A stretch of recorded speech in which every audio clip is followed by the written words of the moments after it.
बिस्मिल्लाहिर्रहमानिर्रहीम, अस्सलाम वालेकुम। मैं मुजीबुल हबीब और आप देख रहे हैं मुबीन हेल्थ टीवी। तो फ्रेंड्स, आज की हमारी इन्फॉर्मेशन भी एक सिरप के बारे में है। ख़ास तौर पर उन मदर्स के लिए है जो बच्चों के ना सोने की वजह से या जो बच्चे रात को तंग करते हैं उनकी वजह से परेशान रहती हैं। तो इस वीडियो में हम आपको इन्फॉर्मेशन देते हैं कि ये जो सिरप है 2 साल से कम उम्र बच्चों के लिए नहीं है।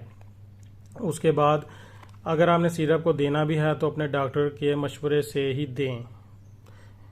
देने के लिए कुछ इस तरह के वजूहत होती हैं कि बच्चा जो है रात को सोता नहीं।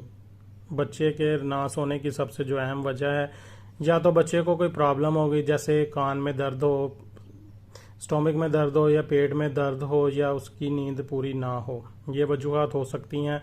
या वो किसी सीरियस डिजीज़ में मुब्तला हो तो इसलिए सिरप का इस्तेमाल करवाना पड़ता है। लेकिन हमेशा अपने डॉक्टर से पूछकर इस सिरप का इस्तेमाल करवाएं, खुद से ये सिरप ना दें। अगर इनमें से कोई भी मसाइल बच्चे को नहीं है तो एक अहम मसला ये हो सकता है कि बच्चा जो है डे के टाइम यानी दिन के टाइम सोया रहता है, सारा दिन वो सोया रहता है। रात को सोने का टाइम आता है तो वो बच्चा फिर सोता नहीं है, क्योंकि दिन के टाइम उसकी नींद पूरी हो चुकी है, इसलिए वो रात को तंग करता है।